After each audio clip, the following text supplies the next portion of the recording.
Hey guys, you're watching Python tutorial videos on my YouTube channel Python for Microscopists. This is the second video discussing about autoencoders, and in the previous video we talked about the basic introduction to autoencoders and did no coding at all. In this tutorial, let's actually look at a few lines of code to understand autoencoders a little bit better. But before writing any lines of code, let's again remind ourselves that autoencoders are nothing but neural networks that are designed to reconstruct the original input image.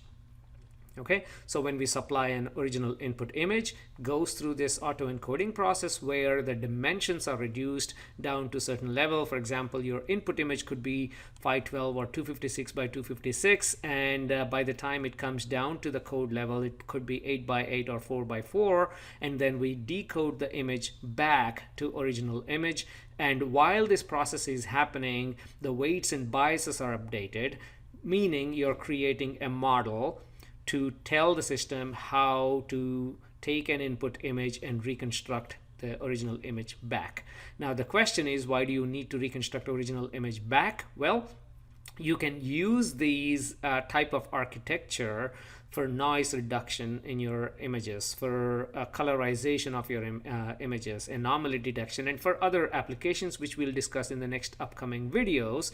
But for today, let's focus on one thing, which is supplying this autoencoder with an input image and reconstructing that input image back. And just to again a quick summary, when we are fitting the model, we are supplying both x and x, well, x for your y, right? Typically when you fit a model, you give x and a bunch of y values, and you're trying to fit y to x. Now we are fitting x to x. That's the only difference. And of course your epochs would be 500, 5,000, whatever, depending on the type of challenge you're trying to address.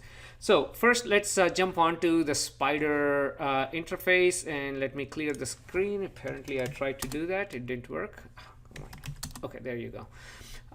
So now this is my spider IDE, and let's look at the architecture itself. Okay, and you can actually design your own architecture. There is you can only use dense layers, for example, if you want. Again, I'm not repeating everything about neural networks, but I assume you know that, okay, you have convolutional layers and then you have the dense layers, right?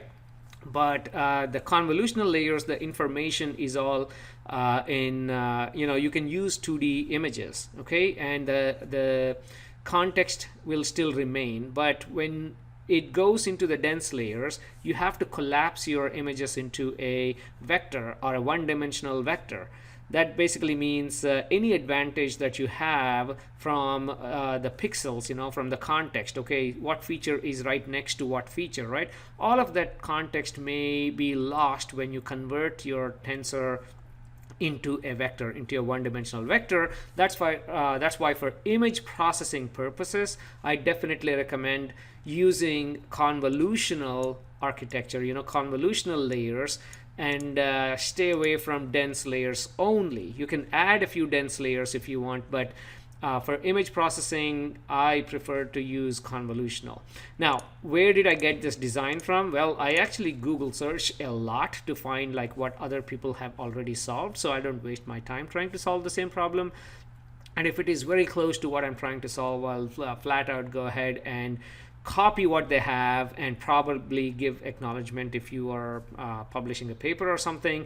But normally I take some baseline and then modify it from there. So this is something I kind of put together myself here after seeing a bunch of things out there. And this is nothing but very simple, right? I mean, first I'm importing a couple of all the required libraries from Keras.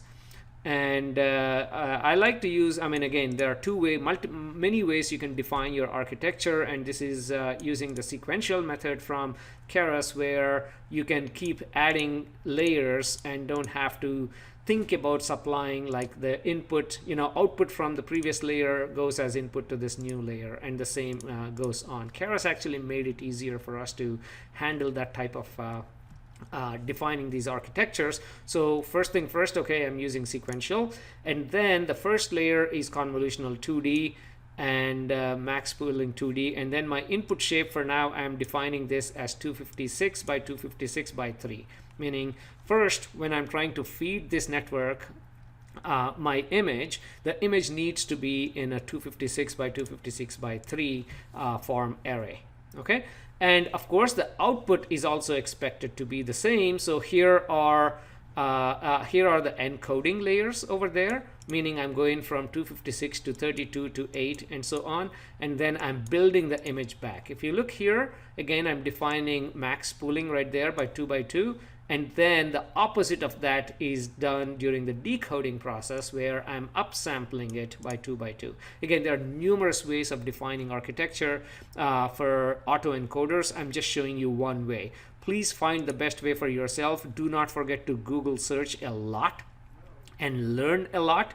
Not necessarily to copy. Of course you can if the licensing permits, but please be inspired by looking at what others have already done, because this is only one way of doing it. Okay, so now a good way of doing things is, normally I try to put together my architecture and then print out the model summary. So when I run this, I can actually see the model summary on the right hand side. Let me collapse this a bit so you can see the model.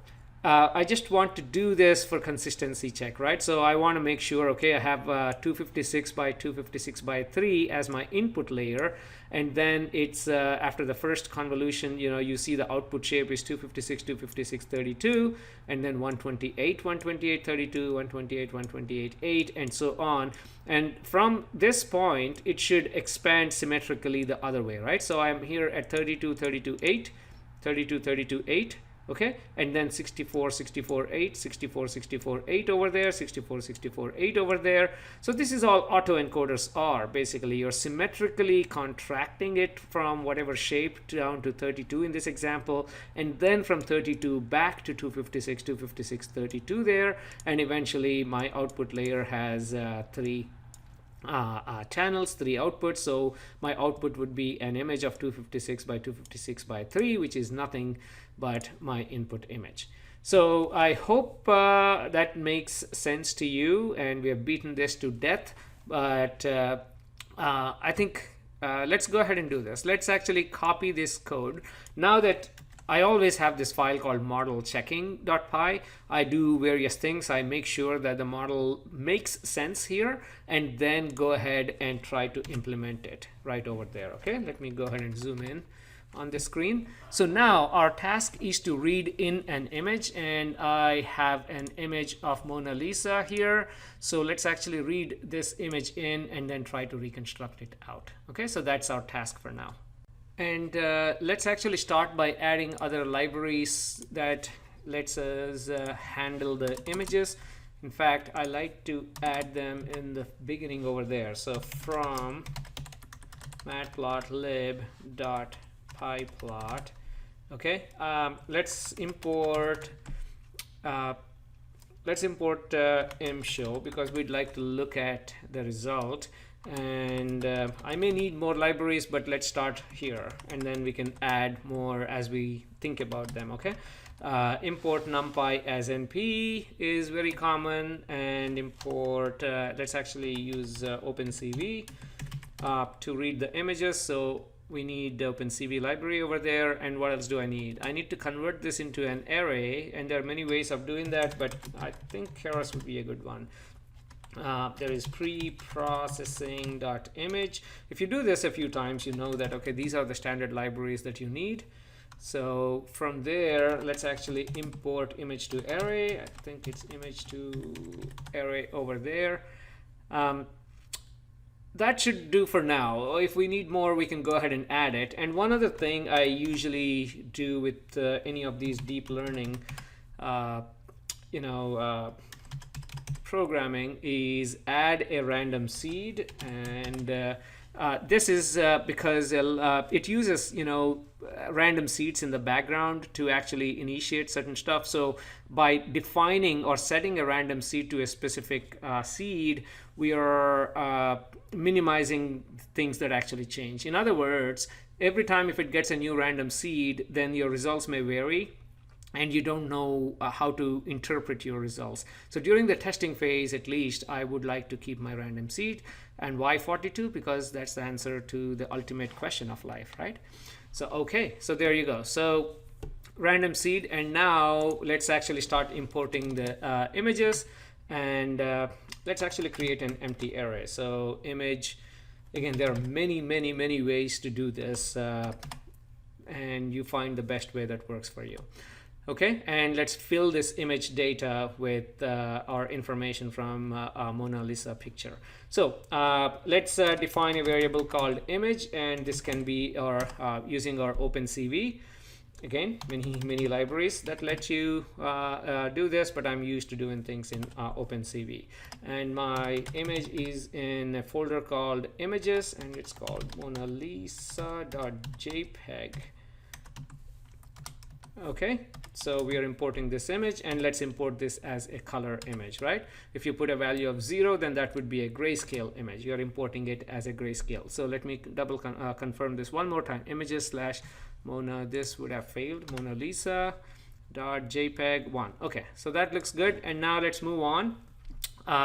Now, as you probably know, OpenCV imports images as BGR, not as RGB. So if you plot this, then your output image is going to look a bit weird. So I like to take care of that right away. Nothing wrong with that. You can go ahead and train your algorithm that way, but then when you save your images, then they're going to look a bit weird. So I'd like to change this right away. Okay.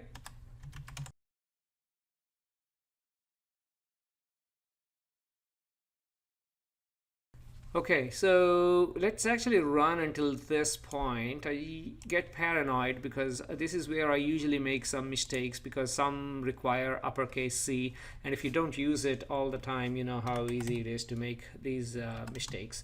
Okay, so now what do we do? So we have our images. Now let's resize them into 256, because I don't know if this image, I don't think this image is 256.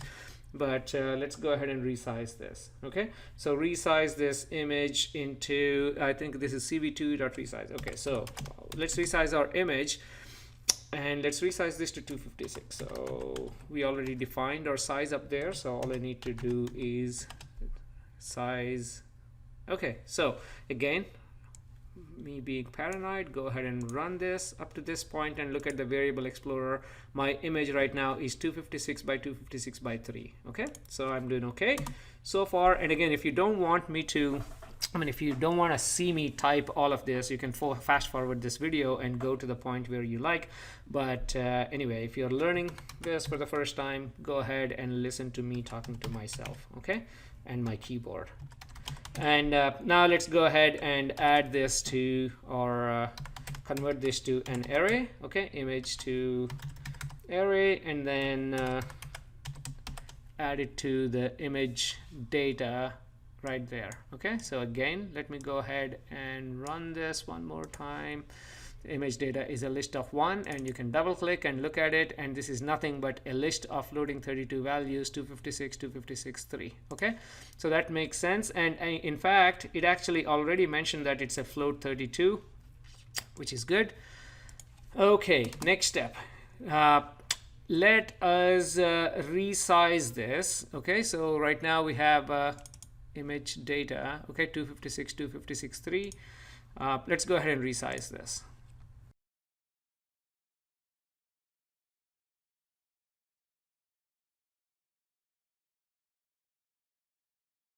I call this resize, but what I meant is reshape it. Okay, so let's go ahead and now look at our image array. So my image array is float 32 of 1, 256, 256, and 3. Okay, so I did this because image array is what's going into my into my training, which you'll see later on.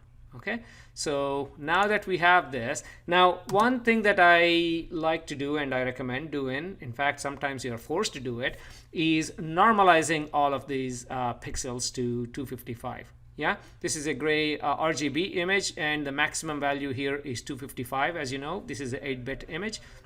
So let's actually convert this or normalize them to 255, so the maximum, so the values range between 0 and 1. That's what I'm trying to say.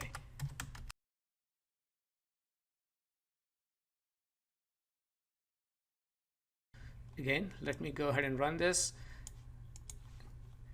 Some of you are probably thinking, why are you using Spider and why are you running up to this point? Why not just use Jupyter notebooks, because it makes your life easy, right? I mean, that is absolutely a true statement. I should actually use that, but this is a easy way, at least for me, to keep track of my code and save it in a nice way. And I never taught myself to work with Jupyter notebooks in a way where I'm a bit organized. In fact, even here I'm kind of semi-organized. Okay, so I think we are okay. Our image array is float 32, 1, 256, 256, 3, and now you can see the values over there are all normalized. They're not 8-bit 0 to 255 anymore. Okay. So, and now we have our model anyway, so we don't have to do anything with our model. Let's actually go down and go ahead and fit this. I think we are all set over there. So we are using optimizer as Adam. So this part, we just tested it out here, right? So I'm not going to touch that yet. Okay. Well, I'm not going to touch that for now. So let's go ahead and do, once you have this, all you got to do is model.fit. If you remember, again, from my PowerPoint presentation, this is what I showed you. If I can find my presentation over there, I just wanted to show you the last line here. Model.fit, XX, and how many epochs, and do we want to shuffle the data before each epoch or not? Okay, true means obviously we want to do that. Okay, so now we need to fit our model, and the way we do that, where is my mouse? Okay, so the way we do that is, okay, so what do we call our data? Image underscore array. Okay, so image, that's my X, and you know what my Y is, right? So we are fitting X and Y to the same.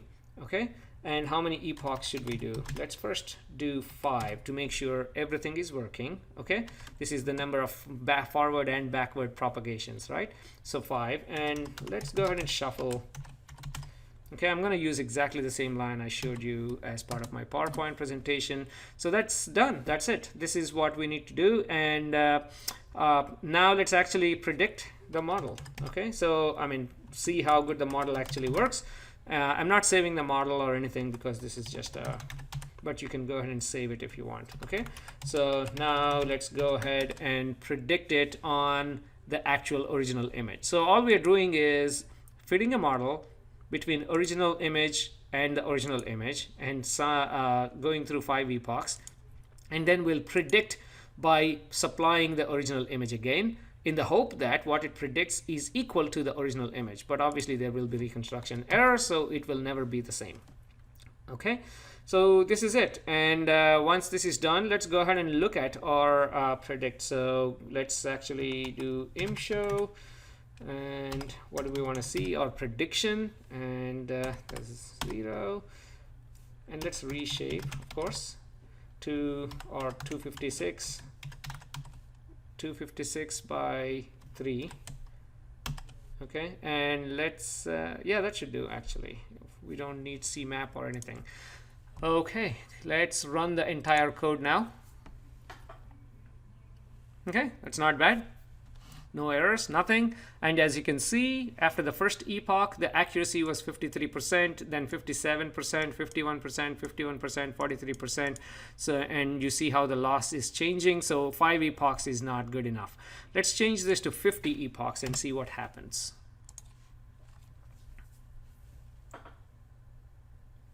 Okay. Now we start to see something show up that looks like our original Mona Lisa image, right? And again, this is not just a gray image. This is a color 3-channel image that we are supplying. That means all the RGB should, should be accurate enough for us to see the true colors. And again, the actual image looks like that. Okay, so now it doesn't even look very close to that. So let's increase the number of epochs to 500 and then see how this works. Now, in case you wonder why things are going pretty fast here for me, well, first of all, this is a very small image, okay? 256 by 256 by 3. And the next thing is I am working on a laptop that has a GPU of 2 GB of RAM, so it definitely helps. It speeds up things at least 10 times, if not more, compared to CPU. Okay, so we should reach our 500 epochs pretty soon, and let's see how the output image looks like. Not bad, huh? So now that looks very close to, well, not close, but I'm getting there, okay? So this is what autoencoders are. Now, after this, my model actually has, I mean, of course, my accuracy is 83%, but more importantly, the model that I actually have here has all the weights and biases that are required to reconstruct an image like this from the original image. Now, if you supply a different image, the reconstruction accuracy is going to be horrible because this is trained on this image itself. Okay, so what shall we do? In the next tutorial, let's actually continue this and look at one of the applications of autoencoders. And again, one of the applications, let me have a quick look at what we proposed. So as part of the presentation, again, I talked about noise reduction, anomaly detection, domain adaptation, and image colorization. So let's tackle one of these topics in the next tutorial. So until then, please go ahead and subscribe to my channel, and thank you very much for your attention.